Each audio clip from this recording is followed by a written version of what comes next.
Speaker McCarthy and I have had several productive conversations, and our staffs continue to meet as we speak, as a matter of fact, and they're making progress. I want to be clear that the negotiations we're having with Speaker McCarthy is about the outlines of what the budget will look like, not about default.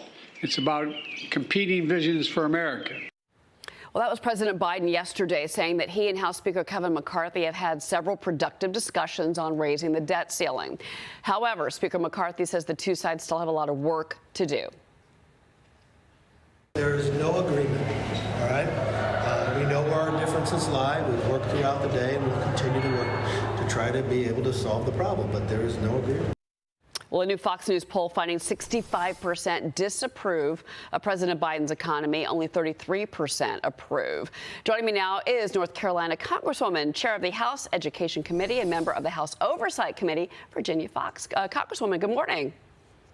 Good morning, Cheryl. Good to be with you this morning. Good to be with you, too. Let's kind of get the state of play right now. I know it's Friday and the members have left Washington, but it looks like there has been some movement. And let me know if this is kind of on what you're hearing as well. Basically, there would be a deal where we would increase funding for discretionary spending on military and veterans, but hold non-defense discretionary spending at current levels. So that's a cap. And then also, it looks like the White House might be willing to back off on the funding to the IRS.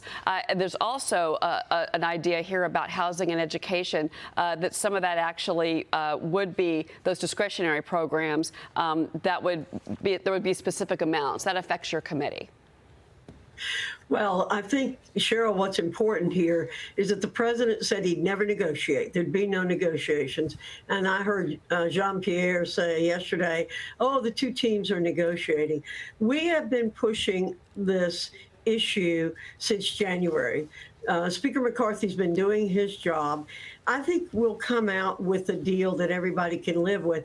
If we cut spending $1, it'll be more than has ever happened with the Congress. So if we go back to 2022 levels, it will be a victory for the American people. We're calling the Democrats the default Democrats. And what the president's saying is not focused on the budget. We're focused on the debt ceiling. Okay. Well, you know, as far as what we're looking at with regards to where the House is, I mean, there was a vote this week to repeal President Biden's student loan handout plan. All Republicans present, 2 Democrats actually voted to pass that resolution. Correct. Jared Golden of Maine, Marie Perez of Washington, they both joined Republicans. So will this bill get partisan support in the Senate, do you think? I mean, the White House says they're going to veto it if it gets to his desk. But what's your take?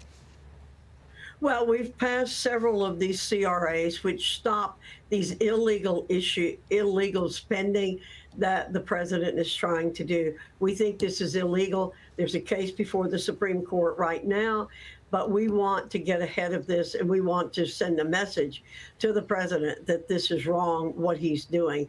So it has a chance of passing in the Senate. And you're right, he's threatened to veto it, but he said that about other CRAs, and he has signed those. So we're always positive. We have to get it done out of the House and get it to the Senate for it to have a chance. House Oversight Committee Chairman James Comer says that whistleblower document that the FBI is refusing to share links then Vice President Joe Biden to a $5 million bribery scheme.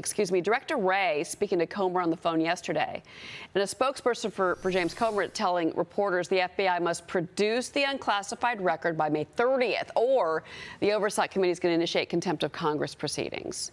The subpoenaed record already 2 weeks past due. Congresswoman, do you think that you're going to get the document? Well, we're going to do everything we can to get the document.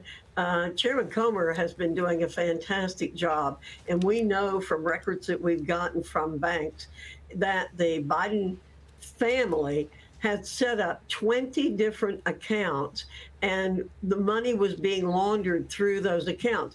Cheryl, why would they need to set up 20 different accounts? And what was the family getting for or producing for that $10 million that the family was getting? This does not smell right. And we think where there's smoke, there's fire. So we'll do everything we can to get the records that are due the Congress. We're looking after the taxpayers' benefit. All right. Tiana Lowe is with me. So we see here on this graphic that it's not just Hunter Biden, right? This extends so much further than just him. He's just the conduit for everything. It includes both of his wives and his mistress. So will the Biden family be receiving subpoenas? Obviously, the president is a different story, but directly Hunter Biden, his first wife, his second wife, his mistress. Well, we think all of them should get the subpoenas, but we're doing this in a very methodical way. We're following the rules, unlike what the Democrats do. We're going very, very methodically. I know it's frustrating to many Republicans, and it's even frustrating to members of the committee, but we have to do it the right way. We want to preserve our country and our Constitution, so we're going down this path very methodically, and we'll continue to do that. People just have to be patient with us. Well, Congresswoman Virginia Foxx, I know that the American people are we're trying to be patient about the debt ceiling deal. We hope that there is a deal soon. That's what we're hearing. So we're certainly looking for that. We're being told we may come back. We're being told we may come back on Tuesday or Wednesday to vote for something. Okay. You think that there could be a vote on Tuesday or Wednesday? Okay. All right. Yes, we think so. All right. Well, Congresswoman, thank you for being here. Thank you, Cheryl.